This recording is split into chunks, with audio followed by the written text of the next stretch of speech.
Hackers. We've all heard of hackers. People who hack your email. People who hack websites, governments, elections. Even your friends can be hackers. Leave your Facebook unattended, you can get frapped. Yeah, I see it's happened to you. But there's another breed of hacker out there, and full disclosure, I'm one of them, that want to hack the ultimate prize. We want to hack your head. And we want three things. We want to know what you're thinking, we want to manipulate your perspective of the world, and we want to influence your next thoughts and your next actions. I call it the battle for your brain. And in the battle for your brain,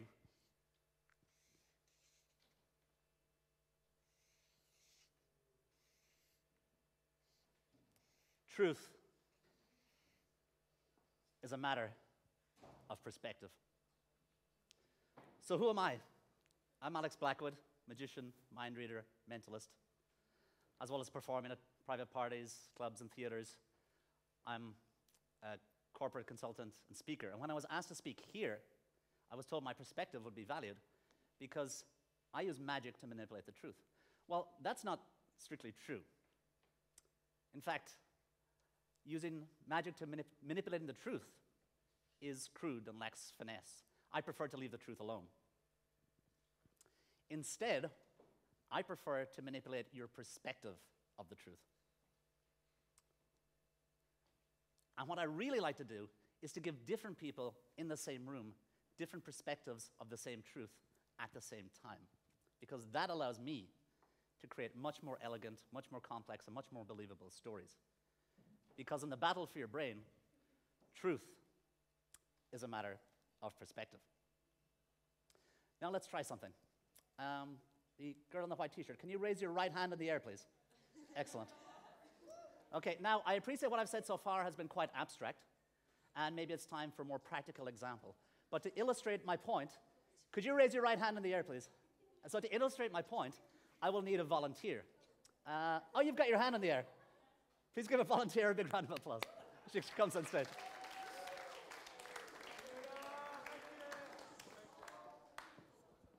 Thank you very much. Can you tell everybody in a very loud voice your name?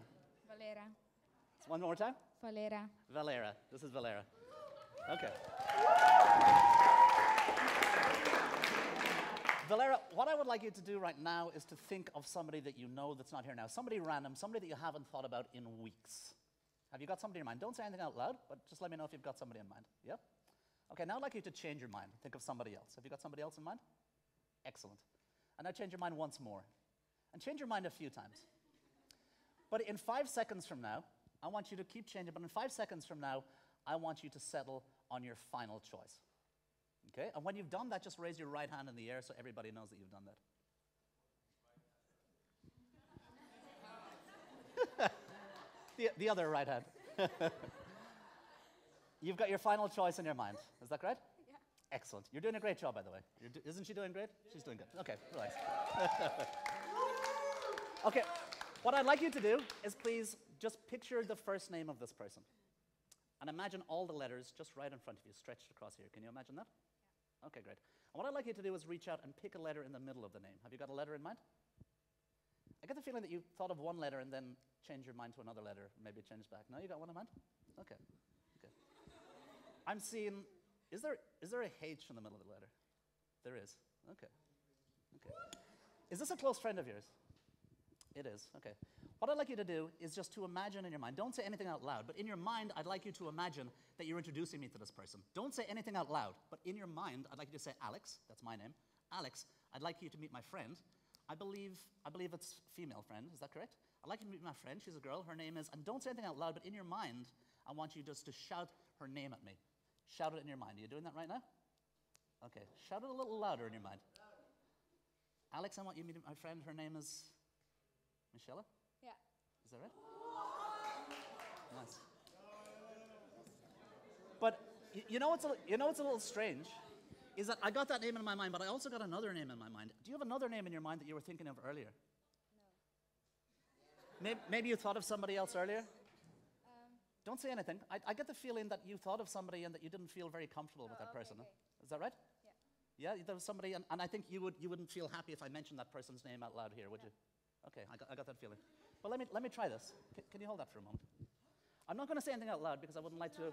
I wouldn't like to say anything because I wouldn't like to embarrass you. But what I'm going to do is I'm just going to write something down here. I'm going to show it only to you. Okay. So you had another name in your mind that you changed your mind from earlier, right? Yeah. Okay, and I'm just going to show this to you.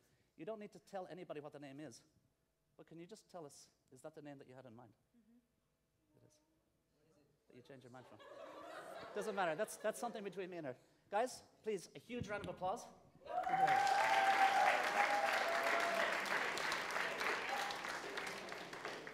Now, when we started, I said that we wanted to do three things. One was to know what you're thinking. And with Valera's help, I think we just achieved that. Okay, it's okay, guys. It's all right.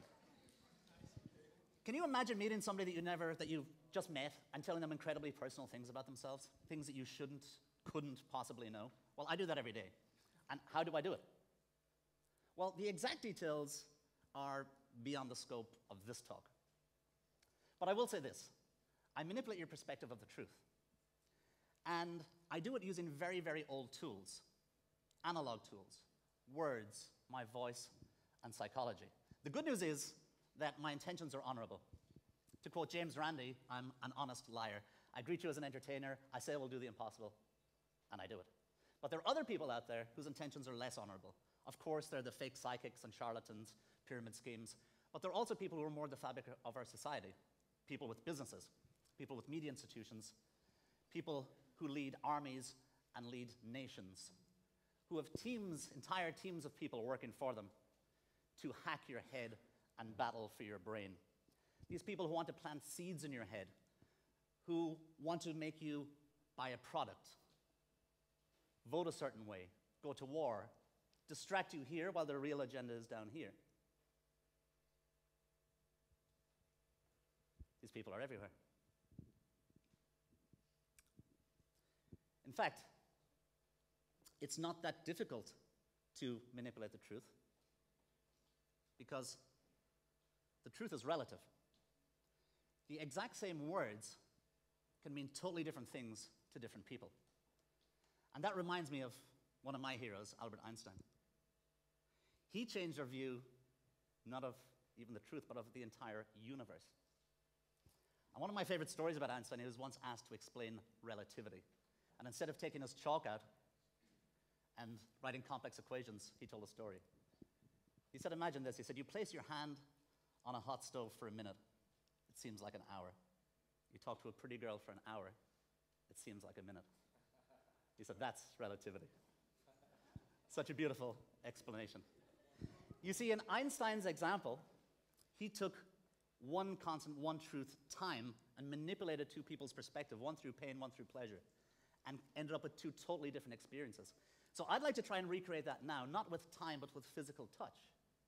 And I would like to try and give two people different truths and see if we can recreate with them the same experience. And to do that, I'm going to need two volunteers. And you, sir, would you mind joining me on stage? And you, would you mind joining me on stage as well? Yes. Give them a huge round of applause. Thank you. Do you mind standing here? Okay, and no, you can stand here. And can you guys face each other for a moment? And look into each other's eyes. Okay. If you want to have a giggle, get it all out now, okay? Get it all out. Yeah? You feel like giggling? No, okay. Look into each other's eyes. And I would like you to try to imagine what the other person is thinking and what the other person is feeling. It might seem strange, but please, just give it a try. Okay. Now, we're not going to have any romance here, guys, so we're going to break this up. Can you both please take a seat? You can sit here, and you can sit here. Wonderful. Put your feet together, flat on the floor. And in a moment, keep your knees together and your hands. Yeah, perfect. And in a moment, we're going to try an experiment. And what I want you to do is be very aware of any feelings that you have. Remember what you feel, where you feel it, and how many times. Physical feelings and emotional feelings. And also what we're going to do is I want you guys to in a moment, I'm going to count from 5 down to 1. And when I get to 3, I'd like you to close your eyes. And when I get to 1, I'd like you to let your head fall forward. Is that clear? Okay, we'll start with you. 5, 4, 3, 2, 1. And relax. And we're going to do the same with you. 5, 4, 3, 2, 1. Relax. Excellent. Okay. And please keep your eyes closed. Now, with your right hand, please raise your right hand if you felt a tap or taps. Please raise your right hand if you felt a tap or taps. Did you feel something? If you felt a tap or taps on your shoulder, please raise your right hand. Okay, excellent. Okay, now you're doing good. Okay, we're going to try that again. Remember what you feel and where you feel it. And again, please, if you felt a tap or taps, raise your right hand. Okay, put your hand down. If you felt something on your shoulder, please raise your right hand again and point to the shoulder where you felt it. Excellent. Okay, and put your hands down. And with the fingers of your right hand, please indicate how many times you felt it.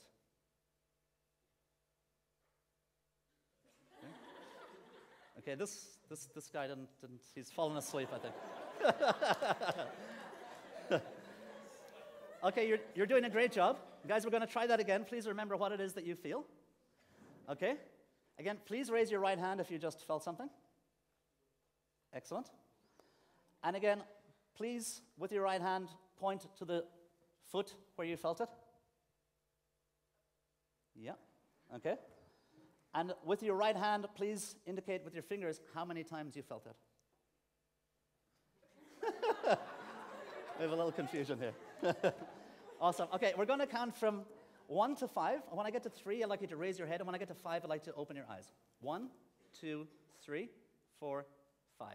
Take a big deep breath in and out. You did a great job. Now, yes or no, did you feel me touch you? Yeah, I did. And you felt me touch you. In the first example, did I touch her at any point? No. And in the second example, did I touch him at any point? No. No. So I know, it feels strange. You did a great job. So in Einstein's example, he took the one constant of time and he manipulated people's perspective and gave them different experiences. Here, we took 2 different physical sensations and we created the appearance that they had the exact same experience.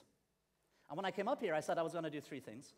The second was to manipulate your perspective of the world. And with these 2 wonderful people, I think we just did that. So please give them a huge round of applause.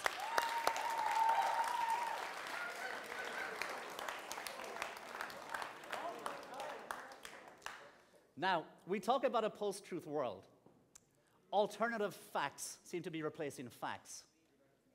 Anonymous websites spread opinions around the world like wildfire. We live in social media echo chambers where we cherry-pick the facts that we want to support the opinions we already have and then share those with our friends that share our opinions.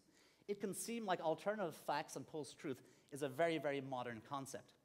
But I disagree. I think it's as old as time. We once believed the world was flat. We were once told that the sun orbited the earth long after there was clear evidence to disprove it. We were told that witches were responsible for bad harvests. We were told to throw the witches in the lake, and if they sank and died, they were innocent, and if they survived, they were guilty and should be killed anyway. Nonsense, lies without logic. There has always been somebody telling us how we should act and how we should think to achieve their own agenda. Always throughout history. But I believe today is less post-truth world than it ever has been, because now, for the first time in history, we have the ability, within seconds, to fact-check anything we want, and that tool is usually in our pocket. Yes, there's a lot of junk out there, and we have to wade through it. It can take time, and the answers we find might not be very pleasant. We may find things that we didn't really want to know. They might disagree with what our peers think, disagree with what our friends think. We might find things that disagree with what our parents or leaders want us to believe. You've all seen very emotional speeches here today about slavery, about the supply chain for your clothing. You can take that on board, or you can choose to ignore an inconvenient truth and buy the next shiny thing that comes along. The path you take is your decision. But today, right now, we're going to take a new path together, a random path. And we are actually going to use this tool. Is there somebody in the front row that has an iPhone with them that can help me? Yeah, here. Here? Can you join me and bring your iPhone, please? Woo! Thank you. What's your name? Timur. Timur, okay. And does your iPhone have a passcode on it? Yeah. It does, okay. And how many digits is the passcode? 6. Okay, so 6 digits stand between me and all of your information. I guess your Facebook, your contacts, your banking, perhaps. 6 digits. There we go. We got it open. Just got the calculator up. Okay. So we are going to create a truth, a reality here in real time.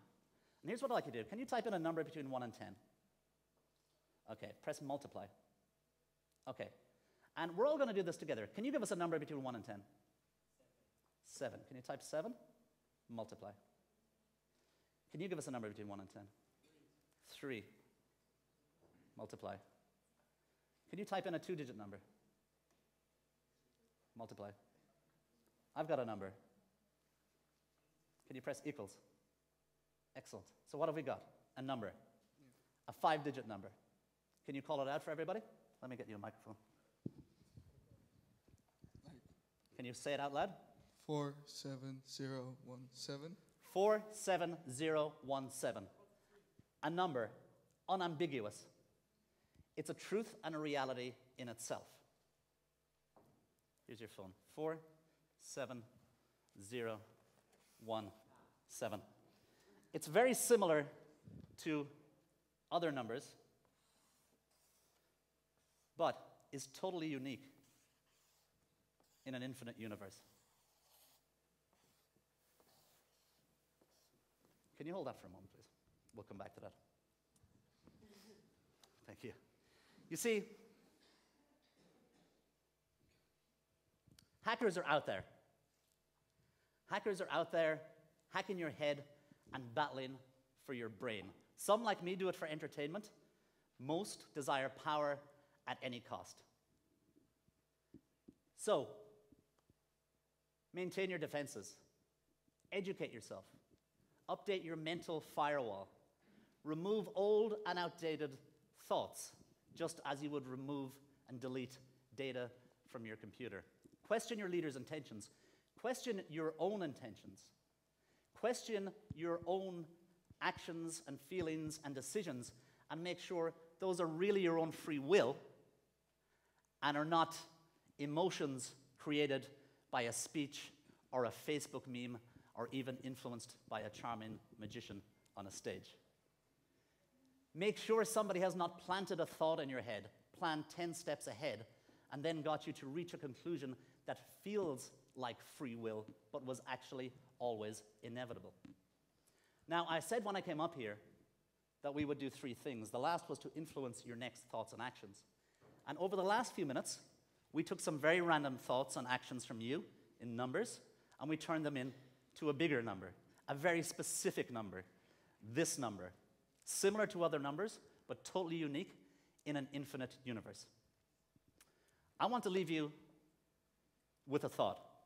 There are people out there that plant seeds in your head. There are people out there that plan 10 steps ahead, that get you to reach a conclusion that feels like free will, but was actually always inevitable. I know that because I am one of them. And I'd like you to remember that in the battle for your brain, truth is a matter of perspective. I'm Alex Blackwood. Thank you very much.